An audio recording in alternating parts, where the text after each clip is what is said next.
ভারতে এমন একটা হাসপাতাল আছে যেখানে আপনি আপনার জটিল থেকে জটিলতম রোগের চিকিৎসা করাতে পারবেন সম্পূর্ণ বিনামূল্যে। এই হাসপাতালে নেই কোনো ক্যাশ কাউন্টার, নেই কোনো বিল, হ্যাঁ ঠিকই শুনেছেন, নেই কোনো টাকা পয়সার লেনদেন। সাই বাবা হাসপাতাল এক সম্পূর্ণ ব্যতিক্রমী স্বাস্থ্যসেবা কেন্দ্র। হার্টের বাইপাস সার্জারি হোক বা ক্যান্সার, কিডনি, নিউরো, সব ধরনের জটিল চিকিৎসা হয় এখানে এক টাকাও না নিয়ে। ঔষধ, পরীক্ষা, অপারেশন সবকিছুই সম্পূর্ণ বিনা খরচায়। আমরা এমন এক সময় পার করছি যেখানে অনেক মানুষ চিকিৎসার অভাবে প্রাণ হারাচ্ছেন। কেউ জমি বিক্রি করছেন ছেলেমেয়ের ক্যান্সারের চিকিৎসার জন্য, কেউ এনজিওগ্রাম করাতে গিয়ে ঋণে ডুবে যাচ্ছেন, কেউ শুধু অপারেশনের খরচ জোগাড় করতে না পেরে বাড়ি ফিরে যাচ্ছেন।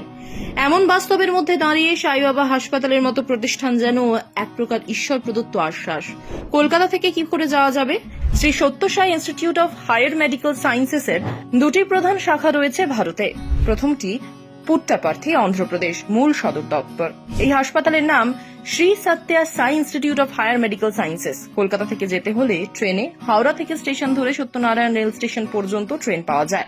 এটি হোয়াইটফিল্ড বা বেঙ্গালুরু হয়ে যাওয়া যায়। স্টেশন থেকে বেরিয়ে পাবেন অটো, ওলা বা উবের। সময় লাগে 15 থেকে 20 মিনিট। কলকাতা থেকে মোট সময় লাগে প্রায় 30 থেকে 36 ঘন্টা। আরেকটি শাখা রয়েছে হোয়াইটফিল্ড, ব্যাঙ্গালোরে। রেফারেন্স বা সরকারি কাগজপত্র প্রয়োজন হয় না। সবচেয়ে বড় কথা, কাগজপত্র ঠিক থাকলে ধনী হোক বা দরিদ্র সবাই সমান পরিষেবা পান। সাধারণ কোনো তথ্য জানতে হলে যোগাযোগ করুন 918028004600। এই নম্বরে ফোন করে আপনি হাসপাতালের সময়সূচি, বিভাগ অনুযায়ী চিকিৎসা ব্যবস্থা, কিভাবে অ্যাপয়েন্টমেন্ট নেওয়া যায় ইত্যাদি জানতে পারবেন। আর যদি আপনি সরাসরি ওপিডি অ্যাপয়েন্টমেন্ট বা চিকিৎসা সংক্রান্ত সহায়তা চান তাহলে ফোন করুন 918047104600 তে। কে প্রতিষ্ঠা করেছিলেন এই অসাধারণ হাসপাতাল? প্রতিষ্ঠা করেছিলেন শ্রী সত্য সাই বাবা, যাকে কোটি কোটি ভক্ত ভগবান বলে মানেন।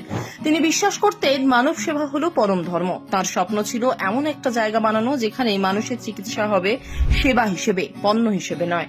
তিনি বলেন, যেখানে হৃদয় রয়েছে সেখানে সেবা দিতে হবে, যেখানে ব্যথা রয়েছে সেখানে ছুঁয়ে দিতে হবে করুণা দিয়ে।